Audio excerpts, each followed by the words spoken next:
Praise the Lord. വേഗം വരുന്ന കർത്താവായ യേശു ക്രിസ്തുവിൻ്റെ നാമത്തിൽ എല്ലാ വിശുദ്ധന്മാർക്കും സ്നേഹവന്ദനം. കർത്താവിൻ്റെ വലിയ കൃപയാൽ ഒരിക്കൽ കൂടി ഈ യൂട്യൂബ് മാധ്യമത്തിലൂടെ നിങ്ങളോട് തിരുവചനത്തിൽ നിന്നും അല്പസമയം പങ്കുവയ്ക്കാനുള്ള ഭാഗ്യം കർത്താവ് തന്നതോർത്ത് കർത്താവിനെ സ്തുതിക്കുന്നു. യൂട്യൂബിൽ എന്തുമാത്രം പ്രോഗ്രാമുകൾ നമുക്ക് കിട്ടും. എന്നാൽ ദൈവത്തിൻ്റെ യഥാർത്ഥ സത്യവചനം കേൾക്കുവാനായിട്ടുള്ള അവസരം കർത്താവ് ഒരുക്കുന്നത് ഒരു വലിയ ഭാഗ്യമാണ്. ഒന്നാമത്തെ കാര്യം തന്നെ നമ്മുടെ ഈ ചെറിയൊരു ആയുസ്, ഈ ആയുസിൽ കർത്താവുമായിട്ടുള്ളൊരു കൂട്ടായ്മ അനുഭവിക്കുക എന്നുള്ളത് എത്രയോ വലിയ ഭാഗ്യമായ കാര്യമാണ്. ഇന്ന് അനേക രക്ഷിക്കപ്പെട്ടു എന്ന് പറയുന്നവർക്ക് പോലും കൂട്ടായ്മയുടെ മാഹാത്മ്യം അത് നഷ്ടപ്പെട്ടുകൊണ്ടിരിക്കുക. കൂട്ടായ്മ എങ്ങനെയുള്ള കൂട്ടായ്മ? കർത്താവിനോടുള്ള കൂട്ടായ്മ. അപ്പോൾ കർത്താവിനോടുള്ള കൂട്ടായ്മയിൽ നമുക്ക് എന്തുമാത്രം വിശപ്പും ദാഹവും ഉണ്ടായിരിക്കണം. ഒരു യഥാർത്ഥ ആത്മീയന്റെ ലക്ഷണം അതാ. നമ്മൾ ഈ ദിവസങ്ങളിലെല്ലാം ഒരു യഥാർത്ഥ ആത്മീയൻ ആരാണെന്നാണല്ലോ കണ്ടുകൊണ്ടിരിക്കുന്നത്. ഞാൻ പറയട്ടെ ദൈവമക്കളെ, നമുക്ക് യഥാർത്ഥമായിട്ടും കർത്താവിനോടുള്ള കൂട്ടായ്മയ്ക്കുള്ള ഒരു ദാഹമുണ്ടോ? നമുക്കറിയാം, പാപത്തിൽ ജീവിക്കുന്ന ഒരു വ്യക്തി അവനൊരിക്കലും കർത്താവുമായിട്ടുള്ള കൂട്ടായ്മ ആഗ്രഹിക്കുന്നില്ല. മനുഷ്യൻ പാപം ചെയ്തപ്പോൾ അവർ ദൈവത്തിൽ നിന്ന് അകലുകയാണ് ചെയ്ത്. ഏദൻ തോട്ടത്തിലെ അനുഭവം നമുക്കെല്ലാവർക്കും അറിയാം. എല്ലാ ദിവസവും കർത്താവ് അവരുമായിട്ട് കൂട്ടായ്മയ്ക്കായി വന്നപ്പോൾ കർത്താവ് നടക്കുന്ന ഒച്ച കേട്ട് അവർ ഓടിപ്പോയത്. കാരണം അവരുടെ പാപം അവരെ കർത്താവിന് അടുത്ത് ചെല്ലുവാനായിട്ട് അവരെ സമ്മതിച്ചില്ല. അപ്പം ഇന്നും അനേകരും കർത്താവിൻ്റെ കൂട്ടായ്മയെ അത്രമാത്രം വിലമതിക്കുന്നില്ല. എന്നാൽ ഒരു ആത്മീയന്റെ ലക്ഷണമായിട്ട് നമുക്ക് കാണാൻ കഴിയുന്നത് അവൻ എപ്പോഴും കർത്താവിൻ്റെ കൂട്ടായ്മ ആഗ്രഹിക്കുന്നതായിരിക്കും. ആ കൂട്ടായ്മയ്ക്ക് വേണ്ടിയുള്ള ഒരു തീക്ഷ്ണമായ എരിവ്, ഒരു ദാഹം അത് നമുക്കുണ്ടായിരിക്കണം. നമുക്കറിയാം, ആ ഉൽപ്പത്തി പുസ്തകത്തിൽ തന്നെ ആദ്യമായിട്ട് കർത്താവിനോട് കൂടെ നടന്നു എന്ന് പറയുന്നത് ഹാനോക്കിനെ കുറിച്ചാണ്. ഉൽപ്പത്തി പുസ്തകം 5-ാം അധ്യായം 21 മുതൽ 24 വരെയുള്ള വാക്യം. അപ്പോൾ ഹാനോക്ക് ദൈവത്തോട് കൂടെ നടന്നു. ഹാനോക്ക് ദൈവത്തോട് കൂടെ നടന്നു, അവനെ എടുത്തുകൊണ്ടതിനാൽ എന്ന് പറയുന്നത്. ദൈവം അവനെ എടുത്തുകൊണ്ടുപോയി. അപ്പോൾ എന്തുകൊണ്ട് എടുത്തുകൊണ്ടുപോയി? അവിടെ നമുക്ക് കാണാൻ കഴിയുന്നത്, അവിടെ എഴുതിയിട്ടില്ലെങ്കിലും എടുത്തുകൊണ്ട് പോകാനായിട്ട്, അല്ലെങ്കിൽ എടുത്തുകൊണ്ട് പോകുന്നതിന് മുൻപ് അവനിൽ ഒരു കാര്യം സംഭവിച്ചിരുന്നു എന്നാണ്. അത് നമ്മൾ എബ്രായലേഖനം 11-ാം അധ്യായം 5-ാം വാക്യത്തിൽ വായിക്കുന്നത്. എടുത്തുകൊള്ളപ്പെടുന്നതിന് മുൻപ് അവൻ കർത്താവിനെ പ്രസാദിപ്പിച്ചു എന്നുള്ളൊരു സാക്ഷ്യം പ്രാപിച്ചു. എത്ര വലിയ കാര്യമാണ്! കർത്താവിനെ പ്രസാദിപ്പിച്ചു. അപ്പോൾ കർത്താവിനോടുകൂടെ നടക്കുക മാത്രമല്ല, കർത്താവിനെ പ്രസാദിപ്പിച്ചു എന്ന് പറഞ്ഞാൽ അവൻ ദൈവഹിതത്തിൽ നിന്നു എന്നുള്ളതാണ് കാണാൻ കഴിയുന്നത്. അപ്പോൾ ദൈവികമായ കൂട്ടായ്മ നമുക്ക് ദൈവത്തെ പ്രസാദിപ്പിച്ചുകൊണ്ട് ജീവിക്കുവാനിടയാവും. നമ്മുടെ ജീവിതത്തിലും നമ്മൾ കർത്താവിൻ്റെ വരവിൻ്റെ ഏറ്റവും അടുത്ത ഒരു കാലഘട്ടത്തിൽ നമ്മൾ ജീവിക്കുക. അങ്ങനെയാണെങ്കിൽ ഇന്ന് നമ്മൾക്ക് നമ്മുടെ ഉള്ളിൽ യഥാർത്ഥമായിട്ടും കർത്താവിന് വേണ്ടിയുള്ള വിശപ്പും ദാഹവും എത്രമാത്രമുണ്ട്? അതാണ് നമ്മൾ പരിശോധിക്കേണ്ടത്.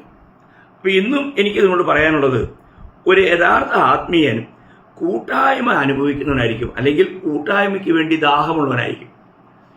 നമുക്കറിയാം, ലാസറിൻ്റെ വീട്ടിൽ കർത്താവ് ചെന്നപ്പോൾ ലാസറിൻ്റെ സഹോദരിമാർ 2 പേര്, മാർത്തയും മറിയയും.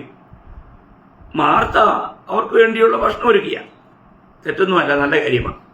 എന്നാൽ മറിയ അവൾ കർത്താവിൻ്റെ പാദപീഠത്തിൽ വന്നിരുന്ന് കർത്താവിനെ കേട്ടു. നമ്മൾ ചിന്തിക്കണം, കർത്താവിനെ കേൾക്കുന്ന അനുഭവം അത് നല്ല അംശമായിട്ടാണ് കർത്താവ് അവിടെ ലൂക്കോസ് 10:42 പറയുന്നത്. അവൾ നല്ല അംശം തിരഞ്ഞെടുത്തു. അതാരും അവളൊന്നും അപകരിക്കുകയില്ല. അപ്പോൾ നമുക്കിന്ന് നല്ല അംശം തിരഞ്ഞെടുക്കാൻ കഴിയുന്നുണ്ടോ? നമ്മുടെ ജീവിതത്തിലും തിരഞ്ഞെടുപ്പില്ലേ?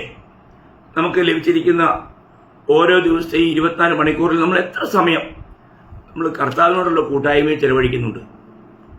അത് നമ്മൾ ഒന്ന് വിലയിരുത്തുന്നത് നന്നായിരിക്കും. ഇന്ന് അനേർക്കും കർത്താവിനോടുകൂടെ പ്രാർത്ഥനയിൽ ചെലവഴിക്കാനോ ദൈവവചനം വായിക്കാനും ധ്യാനിക്കാനും ഒക്കെ സമയമില്ല പോലും. ഈ വിലപ്പെട്ട സമയങ്ങളെല്ലാം ലോക കാര്യങ്ങൾക്ക് വേണ്ടിയിട്ട് ശത്രു അപഹരിക്കുക. അപ്പോൾ നമുക്ക് കർത്താവിനോട് കൂടെ ചെലവഴിക്കുന്നത് ആസാവ് പറയുന്നുണ്ട് 73 സങ്കീർത്തനം 28 വാക്യത്തിൽ, ദൈവത്തോട് അടുത്തിരിക്കുന്നത് എനിക്ക് ഏറെ നല്ലതെന്ന്. 73 സങ്കീർത്തനത്തിന്റെ 28 വാക്യം. ഞാൻ എല്ലാം എടുത്തങ്ങ് വായിക്കുന്നില്ല, നിങ്ങൾക്കറിയാമായി. അപ്പോൾ ദൈവത്തോട് അടുത്തിരിക്കുന്നത് എനിക്ക് ഏറെ നല്ലത്, നല്ലതല്ല ഏറെ നല്ലത്. നോക്കുക, ഇന്ന് നമുക്ക് നമ്മുടെ ജീവിതത്തിലും അങ്ങനെ പറയാൻ കഴിയുമോ? നമ്മളെക്കുറിച്ച് ദൈവത്തിൻ്റെ പദ്ധതി എത്ര ആഴമുള്ളതറിയോ മക്കളെ? അതുപ്രകാരം നമ്മളായിത്തീരണമെങ്കിൽ ഇന്ന് നമുക്ക് കർത്താവിനോട് കൂടെ നടക്കുവാൻ, കർത്താവുമായിട്ടുള്ള കൂട്ടായ്മയിലായിരിക്കുവാൻ. കാരണം നമ്മുടെ വെളി തന്നെ നമ്മൾ 1 കൊരിന്ത്യർ 1:9 വായിക്കുന്നുണ്ട്, അവൻ്റെ പുത്രൻ്റെ കൂട്ടായ്മയിലേക്കാണ് നമ്മൾ വിളിച്ചത്. പുത്രനുമായിട്ടുള്ള കൂട്ടായ്മ, ആ കൂട്ടായ്മ നമ്മൾ അനുഭവിക്കുന്നുണ്ടോ?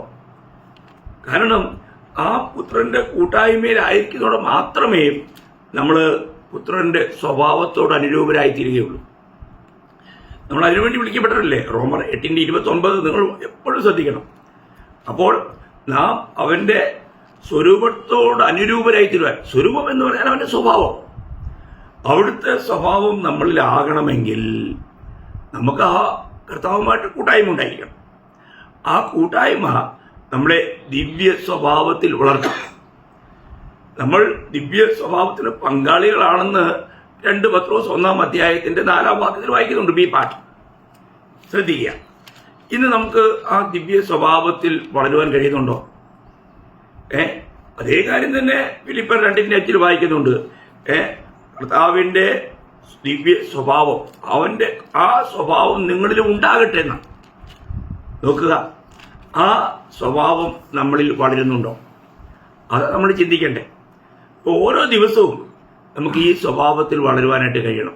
നമ്മുടെ ആത്മീയ ജീവിതത്തിൽ നമുക്ക് കർത്താവിൻ്റെ ദിവ്യ സ്വഭാവത്തിൽ നമുക്ക് വളരാൻ കഴിയുന്നുണ്ടോ?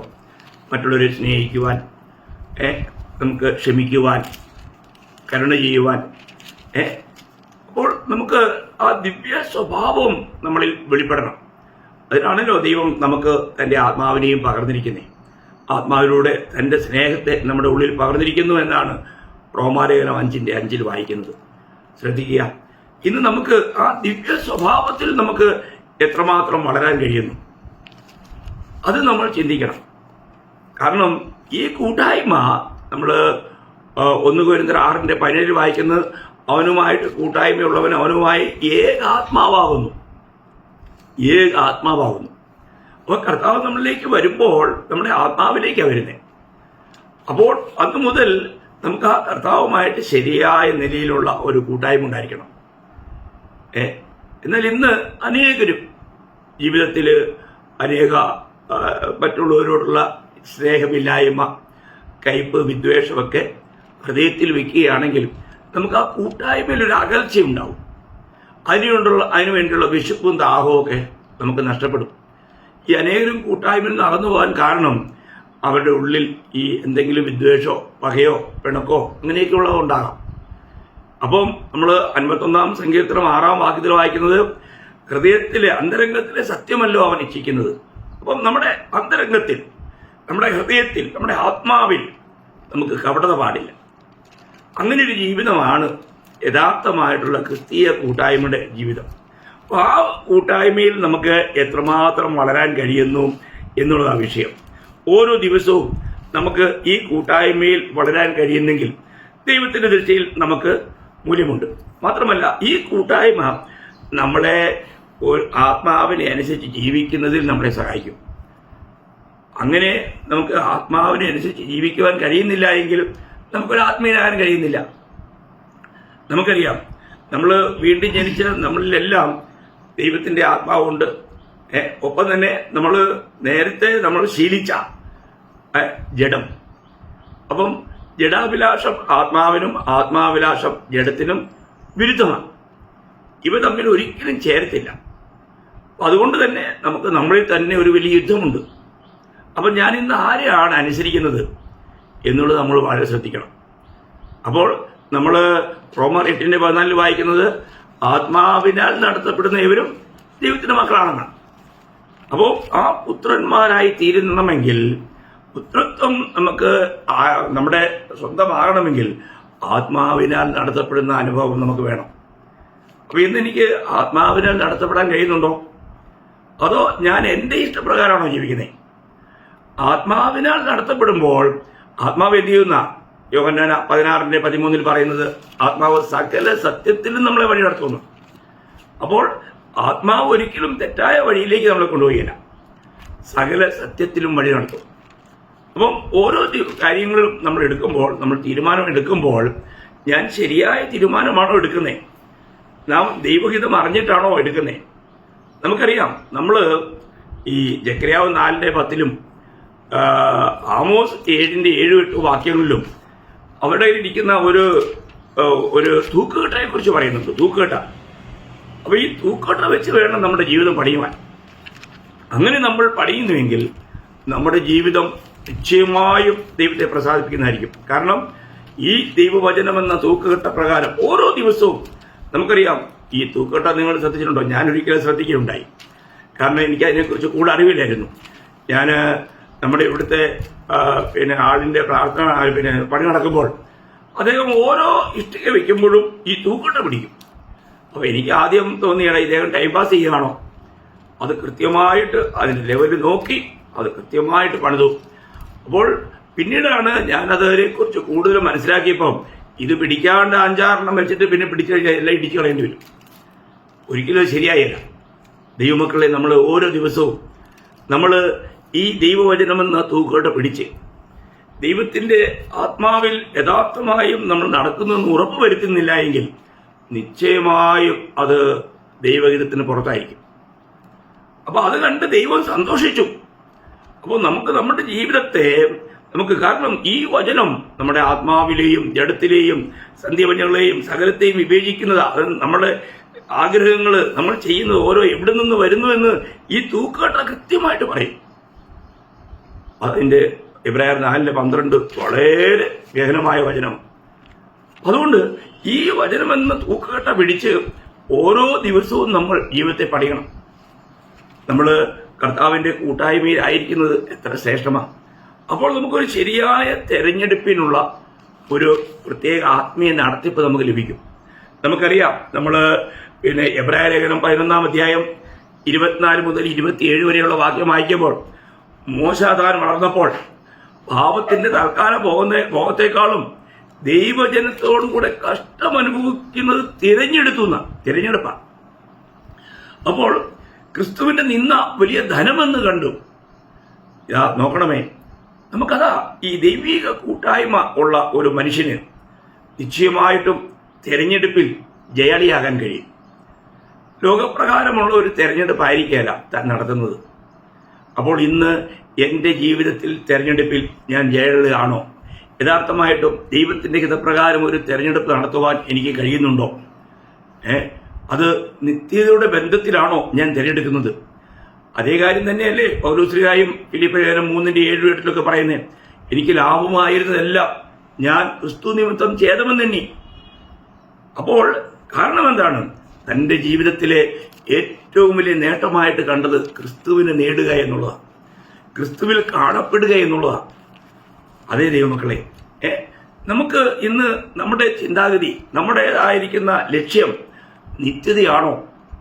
യഥാർത്ഥത്തിൽ നിത്യതയിൽ ദൈവത്താൽ പ്രശംസിക്കപ്പെടണം എന്നുള്ള ഒരു ആഗ്രഹത്തോടെയാണോ നമ്മൾ ഈ ജീവിതയാത്ര ചെയ്യുന്നത്? ഒരു സ്ത്രീ കൊരിന്ത്യലേഖനത്തിൽ പറയുമ്പോൾ 1 കൊരിന്ത്യർ 2:2 പറയുന്നു, ഞാൻ നിങ്ങളുടെ ഇടയിൽ ക്രൂശിക്കപ്പെട്ടവനായ ക്രിസ്തുവിനെ അല്ലാതെ മറ്റൊന്നും അറിയാത്തവനായി. അപ്പോൾ ക്രൂശിക്കപ്പെട്ടവനായ ക്രിസ്തു എന്നുള്ളതായിരുന്നു തന്റെ ജീവിതത്തിന്റെ ലക്ഷ്യം. ഗലാത്യർ 6:14 പറയുന്നു, എനിക്ക് ക്രൂശാണ് എന്റെ പ്രശംസ. അതല്ലേ പ്രിയമുള്ളവരെ, ആ ക്രൂശിന്റെ മഹാത്മ്യം നമ്മൾ മനസ്സിലാക്കണം. നമുക്ക് വേണ്ടി ഈ കർത്താവായ യേശു ക്രിസ്തു എന്ത് ചെയ്തു? അവിടുന്ന് ക്രൂശിൽ നമുക്ക് വേണ്ടി നിവർത്തിച്ച ആ വലിയ രക്ഷണ്യ പ്രവൃത്തി അത് നമ്മൾ കാണണം. ആ മകൻ സ്നേഹം, ദൈവത്തിന്റെ സ്നേഹത്തിന്റെ പ്രദർശനശാലയല്ലേ ക്രൂശ്. അങ്ങോട്ടൊന്ന് നോക്കുമ്പോൾ ഏത് കഠിന ഹൃദയവും തകരില്ലേ? ദൈവത്തിന്റെ ആത്മാവ് പ്രവർത്തിക്കുമ്പോൾ അത് തകരാതിരിക്കുകയില്ല. അപ്പോൾ നമ്മൾ ചിന്തിക്കണം, ആ ക്രൂശിന്റെ ധ്യാനം എപ്പോഴും നമ്മൾ തകർക്കപ്പെട്ട ഒരു ഹൃദയത്തിന്റെ ഉടമകളായി മാറുകയാണ്.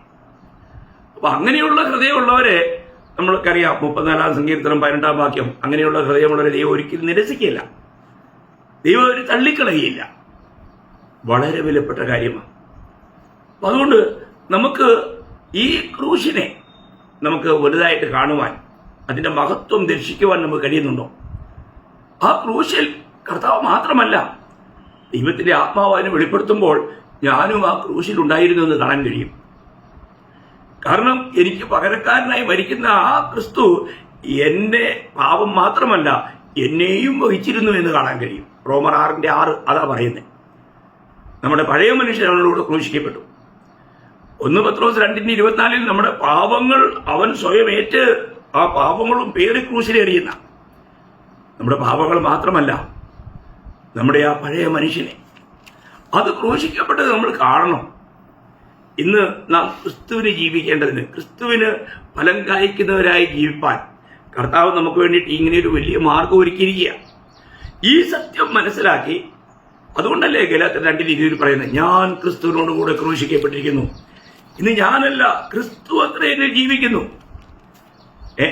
അപ്പോൾ ഇപ്പോഴുള്ള എന്റെ ജീവിതം എന്നെ സ്നേഹിച്ച് എനിക്ക് വേണ്ടി ജീവനെ തന്ന ആ കർത്താവിന് വേണ്ടിയാണെന്നാണ് പറഞ്ഞത്. അതാണ് ആ യഥാർത്ഥ വിശ്വാസ ജീവിതം. അപ്പൊ ഇന്ന് അങ്ങനെ ഒരു ജീവിതം നമുക്ക് നയിക്കാൻ കഴിയുന്നുണ്ടോ? നമ്മളിലേക്ക് തന്നെ നോക്കുമ്പോൾ നമ്മൾ നമ്മുടെ ഇഷ്ടപ്രകാരം ജീവിക്കുകയാണോ, അതോ ദൈവഹിതം അറിഞ്ഞ് കർത്താവ് നമ്മൾ ജീവിക്കുകയാണോ? അങ്ങനെ ജീവിക്കുന്ന ജീവിതത്തിന്റെ പ്രവർത്തികൾക്ക് മാത്രം എന്ന് പറഞ്ഞാൽ കർത്താവിന് നമ്മളിലൂടെ എന്തുമാത്രം പ്രവർത്തിക്കാൻ കഴിഞ്ഞോ ആ പ്രവർത്തനങ്ങൾക്കാണ് നിത്യതയിൽ നമുക്ക് പ്രതിഫലമുള്ളത്. നമ്മൾ 1 കൊരിന്ത്യർ 3-ാം അധ്യായം അതിന്റെ 10 മുതൽ 15 വരെയുള്ള വാക്യം വായിക്കുമ്പോൾ നമ്മൾ എന്ത് ചെയ്യുന്നേ, അവിടെ 2 ഗ്രൂപ്പാണ്. ഒന്ന് സ്വർണം വെള്ളി വിലയേറിയ കല്ല്. രണ്ടാമത്തെ ഗ്രൂപ്പ് മരം പുല്ല് വൈക്കോൽ. നോക്കുക, ഇങ്ങനെ 6 നിലയിലുള്ള വസ്തുക്കളെ കൊണ്ടാണ് ഓരോ ദിവസവും വിശുദ്ധന്മാർ പണി കഴിക്കുന്നത്. അപ്പോൾ ഈ സ്വർണവും വെള്ളിയും വിലയേറിയ കല്ലും എന്ന് പറഞ്ഞാൽ അതിന്റെ അർത്ഥം നമ്മൾ യഥാർത്ഥ വീണ്ടും ജനിച്ച ദൈവമക്കൾ ദൈവാത്മ പ്രേരണയാൽ ദൈവമഹത്വത്തിനു വേണ്ടി കർത്താവ് നമ്മളിലൂടെ ചെയ്യുന്ന പ്രവൃത്തികളാണ്. ഞാൻ ഇതിനു മുമ്പ് ക്ലാസ്സിൽ അത് പറഞ്ഞിട്ടുണ്ട്, അതുകൊണ്ട് ഞാൻ കൂടുതൽ വിവരിക്കുന്നില്ല. എങ്കിലും നമ്മൾ ചെയ്തതല്ല, നമ്മളിലൂടെ കർത്താവ് ചെയ്ത കാര്യം, അതിനാണ് നമുക്ക് നിത്യതയിൽ പ്രതിഫലമുള്ളത്. അതാണ് യഥാർത്ഥത്തിൽ നമുക്ക് കല്യാണ വസ്ത്രമായിട്ട് മാറാൻ പോകുന്നത്. അത് വളരെ വിലപ്പെട്ട കാര്യമാണ്. അത് നമ്മിലൂടെ കർത്താവ് ചെയ്ത നീതി പ്രവൃത്തികൾ വളരെ വിലപ്പെട്ട. എന്നാൽ മരവും പുല്ലും വൈക്കലും എന്തുവാ, നമ്മൾ നല്ല കാര്യങ്ങളൊക്കെ ചെയ്തു, അതിന് ക്രെഡിറ്റ് നമ്മളങ്ങ് എടുത്തു, അതിന്റെ പുകഴ്ച നമ്മളങ്ങ് എടുത്തു. എത്ര ദുഃഖകരമാണ്. നമ്മൾ ചിന്തിക്കണം നമ്മുടെ ജീവിതത്തിൽ. അതുകൊണ്ടാണ് ഈ യഥാർത്ഥ ഭക്തൻ ചെയ്യുന്ന ഏതൊരു കാര്യവും നമ്മൾ മത്തായിയുടെ സുവിശേഷം 6-ാം അധ്യായം അതിന്റെ 1 മുതൽ നമ്മൾ വായിക്കുമ്പോൾ, 1ഉം 2ഉം വാക്യം വായിക്കുമ്പോഴും അല്ല 1 മുതൽ 6 വരെയുള്ള വാക്യം വായിക്കുമ്പോൾ നമ്മുടെ നല്ല പ്രവൃത്തികൾ മറ്റുള്ളവർ കാണുവാനും പുകഴ്ചയ്ക്കും വേണ്ടി ചെയ്തതെല്ലാം വ്യക്തമായി അതിന് പ്രതിഫലം നമുക്ക് ഇവിടെ വെച്ച് കിട്ടും. എന്നാൽ രഹസ്യത്തിൽ ചെയ്തതിനൊക്കെ നിത്യത്തിൽ പ്രതിഫലം. അതുപോലെ തന്നെ നമ്മുടെ പ്രാർത്ഥന, നമ്മൾ മറ്റുള്ളവർ കാണാനും കേൾക്കാനും വേണ്ടി ചെയ്യുന്ന ആ പ്രാർത്ഥന ഇവിടെ തന്നെ അയാളുള്ളൊരു പ്രാർത്ഥനാ മനുഷ്യനാണെന്നുള്ള ബഹുമതിയെ കിട്ടും. എന്നാൽ രഹസ്യത്തിൽ പ്രാർത്ഥിക്കുന്നവന് അത് സ്വർഗീയ പിതാവിൽ നിന്നും പ്രതിഫലം വായിക്കാനായിട്ട് ഇടയായിത്തീരും. അതേ കാര്യം അതിന്റെ 16 മുതൽ 18 വരെയുള്ള വാക്യത്തിൽ ഉപവാസ പ്രാർത്ഥനയോടുള്ള ബന്ധത്തിലും കർത്താവ് പറഞ്ഞിട്ടുണ്ട്. ചിലർ ഉപവസിക്കുന്നത് മറ്റുള്ളവരെ കാണിക്കാൻ വേണ്ടിയിട്ടാണ്. ഞാൻ ഉപവസിക്കായിരുന്നു, എനിക്കിന്ന് ഉപവാസമാണ്. അയ്യോ, അതേ ഒരു ഉപവാസം ചെയ്യുന്ന മനുഷ്യനാ. ഇങ്ങനെ മറ്റുള്ളവരിൽ നിന്നും സിംപതി ലഭിക്കുവാൻ, പ്രശംസ ലഭിക്കുവാൻ ചെയ്യുന്ന ആ കാര്യങ്ങളെല്ലാം പ്രിയമുള്ളവരെ അത് വലിയ കൊടും വഞ്ചനയായിട്ട് മാറും. അപ്പം നമുക്ക് നമ്മുടെ ജീവിതത്തിൽ ഈ ചെറിയൊരു ജീവിതത്തിൽ നമ്മൾ ചെയ്യേണ്ടത് ഒരു വാക്യം, ഞാൻ എല്ലാം അങ്ങ് പറഞ്ഞു പോകുന്നുവെങ്കിലും ഒരു വാക്യം ഞാൻ നിങ്ങളോട് പറയാൻ ആഗ്രഹിക്കുന്നത് 1 തിമോത്തി 6-ാം അധ്യായം അതിന്റെ 19-ാം വാക്യത്തിന്റെ അവസാന ഭാഗം, ഈ പാട്ട്, വരും കാലത്തേക്ക് നല്ലൊരു അടിസ്ഥാനം നിക്ഷേപിച്ചുകൊള്ളുവാൻ ആജ്ഞാപിക്കുക. വരും കാലത്തേക്ക് നല്ലൊരു അടിസ്ഥാനം നിക്ഷേപിച്ചുകൊള്ളുവാൻ ആജ്ഞാപിക്കുക. വരും കാലത്തേക്ക്, നിത്യതയിലേക്ക്. അതാണ് പ്രിയമുള്ളവരെ നമുക്കിന്ന് ആവശ്യം. നമ്മുടെ ജീവിതത്തിൽ ഏറ്റവും അനിവാര്യമായ കാര്യം വരും കാലത്തേക്ക് നല്ലൊരു നിക്ഷേപം ഉണ്ടായിരിക്കുക. നിങ്ങളുടെ നിക്ഷേപം എവിടെയോ അവിടെയായിരിക്കും നിങ്ങളുടെ മനസ്സും എന്ന്. അപ്പോൾ നമുക്കിന്ന് സ്വർഗത്തിൽ നമുക്ക് നിക്ഷേപം സ്വരൂപിക്കുവാൻ കഴിയുന്നുണ്ടോ? നമ്മുടെ മനസ്സ് അങ്ങനെയുള്ള സ്വർഗീയ കാര്യങ്ങളിൽ, ആത്മീയ കാര്യങ്ങളിലാണോ? ഇല്ലാത്തവർ ഈ ലോകപരമായ ചിന്തയിലും അതിൻ്റെ അന്വേഷണത്തിലും ഒക്കെ ആയിട്ട് വഞ്ചിക്കപ്പെടുവാനായിട്ട് ഇടയായി തീരും.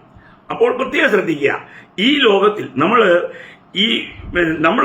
ഒരു കാര്യം, നമ്മൾ ഈ ലോകത്തിലെ ലാഭം കണക്കാക്കുന്നത് താൽക്കാലിക കാര്യങ്ങളുടെ അടിസ്ഥാനത്തിലാണെങ്കിൽ അതോ നമ്മൾ ചെയ്യുന്നത് നിത്യതയുടെ അടിസ്ഥാനത്തിലാണോ? ഈ ചെറിയ കാര്യങ്ങൾ നേട്ടങ്ങൾക്ക് വേണ്ടിയാണോ അതോ നിത്യതയിൽ ലഭിക്കുന്ന നേട്ടങ്ങൾക്ക് വേണ്ടിയാണോ ഇന്ന് നമ്മൾ പ്രവർത്തിക്കുന്നതെന്ന് നമ്മളെ തന്നെ നമ്മൾ വിലമതിക്കണം. ഇന്ന് ഈ ലോകം വിട്ടുപിടിക്കുവാൻ ശ്രമിക്കുകയാണെങ്കിൽ അവർക്ക് നിത്യതയുടെ പരിജ്ഞാനമില്ല എന്നുള്ളത് തെളിവാണ്. ലോകത്തെ വെട്ടിപ്പിടിച്ച് ലോകത്തെ നേടുക എന്നുള്ളതാണ് നമ്മുടെ ലക്ഷ്യമെങ്കിൽ അവർക്ക് നിത്യതയുടെ പരിജ്ഞാനമില്ല. കർത്താവ് തന്നെ ലൂക്കോസ് 16:15 അവസാന ഭാഗം പറഞ്ഞല്ലോ, മനുഷ്യരുടെ ദൃഷ്ടിയിൽ ശ്രേഷ്ഠമായത് ദൈവത്തിന് മുമ്പിൽ അറപ്പത്രേ. അപ്പോൾ ദൈവം അറിയിക്കുന്ന കാര്യങ്ങളല്ല, ദൈവം വെറുക്കുന്ന കാര്യങ്ങളല്ല നാം ചിന്തിക്കേണ്ടത്. ദൈവദൃഷ്ടിയിൽ വിലയുള്ള കാര്യങ്ങളെ നമ്മളും വിലയുള്ളതായി കാണുവാൻ നമുക്ക് കഴിയണം. അപ്പോൾ ഒരു ആത്മീയൻ എപ്പോഴും തിരഞ്ഞെടുപ്പിൽ ദൈവദൃഷ്ടിയിൽ പ്രാധാന്യമുള്ള കാര്യങ്ങൾക്ക് പ്രാധാന്യം കൊടുക്കുന്നവനായിരിക്കും. അപ്പോൾ ഇന്ന് നമ്മുടെ തിരഞ്ഞെടുപ്പ് എങ്ങനെയുണ്ട്? ഓരോ ദിവസമുള്ള നമ്മുടെ തിരഞ്ഞെടുപ്പ് എങ്ങനെയുണ്ട്? ഇന്ന് നമ്മുടെ തിരഞ്ഞെടുപ്പ് അല്ലെ, ലോകത്തെ നേടുന്നവരെ കാണുമ്പോൾ ലോകം പറയും മിടുക്കൻ, ബഹുമിടുക്കൻ. എന്നാൽ ക്രിസ്തുവിനായി ലോകം വിട്ടുകളയുന്നവരെ സ്വർഗം വിളിക്കുന്നത് വിശ്വസ്തൻ, വിശുദ്ധൻ. അതാ. അപ്പം സ്വർഗവിളിയാണോ നമുക്ക് കേൾക്കേണ്ടത് അതോ ലോക പ്രശംസയാണോ? അനേർക്കും ലോക പ്രശംസ മതി. സ്വർഗം എന്നെ എന്ത് വിളിക്കുന്നു എന്നുള്ളത് കേൾക്കുവാൻ, ആ നല്ല വിളി കേൾക്കുവാനായിട്ടുള്ള ഒരുക്കങ്ങൾ അനേർക്കുമില്ല. അതുകൊണ്ട് എല്ലാ ദൈവമക്കളോടും ഞാൻ പറയട്ടെ, നമ്മളെക്കുറിച്ച് ഇന്ന് ദൈവം എന്ത് സാക്ഷിക്കുന്നു, ഈ സാക്ഷ്യം നമുക്ക് കേൾക്കുവാൻ കഴിയണം.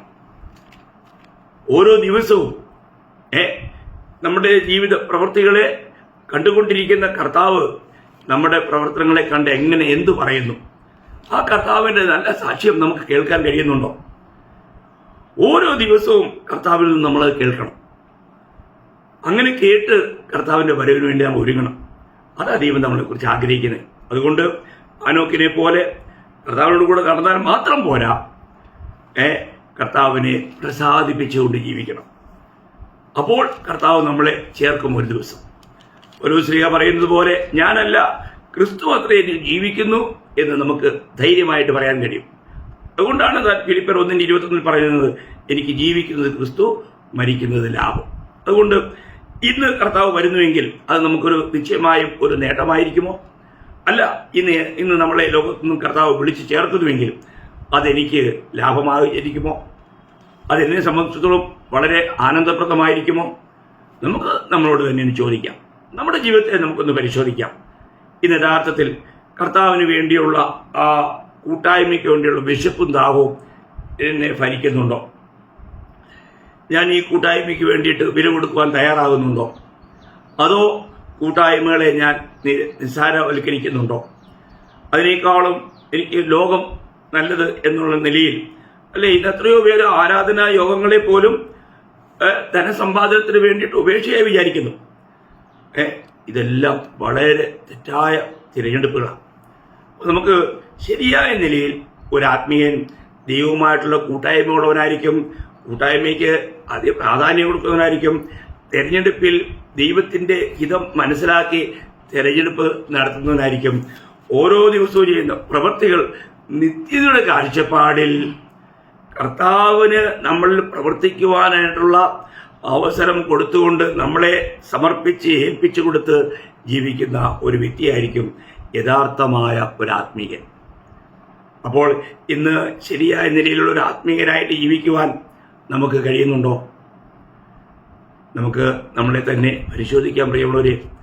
ദൈവത്തിന് ഉപയോഗമുള്ളൊരു പാത്രമായി ജീവിക്കുവാൻ നമുക്ക് കഴിയുന്നുണ്ടോ? നമ്മുടെ ഉടമസ്ഥനായ നമ്മുടെ കർത്താവിന് നമ്മൾ ഉപയോഗമുള്ളവരായി തീരുന്നുണ്ടോ? ഒരു സ്വയശോധന നന്നായിരിക്കും. നമുക്ക് യഥാർത്ഥമായിട്ടും നമുക്ക് ലഭിക്കുന്ന സാക്ഷ്യം എന്താണ്? കർത്താവിൽ നിന്നുള്ള ആ സാക്ഷ്യം നമുക്ക് കേൾക്കുവാൻ കഴിയുന്നുണ്ടോ? നമുക്കറിയാം, റോമർ 8:16 ആത്മാവ് നമ്മുടെ ആത്മാവിനോട് സാക്ഷ്യം പറയുന്നു, നാം ദൈവമക്കളാകുന്നു. അപ്പോൾ ദൈവമക്കളാകുന്നു എന്ന് മാത്രമല്ല, ഇന്ന് ദൈവം നമ്മളിൽ പ്രസാദിക്കുന്നു എന്നുള്ള ആ സാക്ഷ്യവും നമുക്ക് ആത്മാവിൽ കേൾക്കുവാനായിട്ട് കഴിയണം. അങ്ങനെ ഒരു യഥാർത്ഥ ഒരാത്മീയനായി, ദൈവത്തിന് ജീവിക്കുന്നവനായി, കർത്താവിൻ്റെ വേലയിൽ വർദ്ധിച്ചു വരുന്നവനായി, നിത്യതയുടെ കാഴ്ചപ്പാടിൽ കർത്താവിനെ മഹത്വപ്പെടുത്തുന്ന ഒരു ഇഞ്ഞം നയിപ്പാൻ ഈ വചനങ്ങളാൽ എല്ലാ കേട്ട കേൾവിക്കാർക്കും അത് സഹായകമായി തീരട്ടെ എന്ന് പ്രാർത്ഥിച്ചുകൊണ്ടും ആശംസിച്ചുകൊണ്ടും ഇന്നത്തെ ഈ സന്ദേശം ഇവിടെ നിർത്തുന്നു. കർത്താവിൻ്റെ നാമം മാത്രം ഇന്നും എന്നേക്കും മഹത്വപ്പെടുമാറാകട്ടെ. ആമേൻ.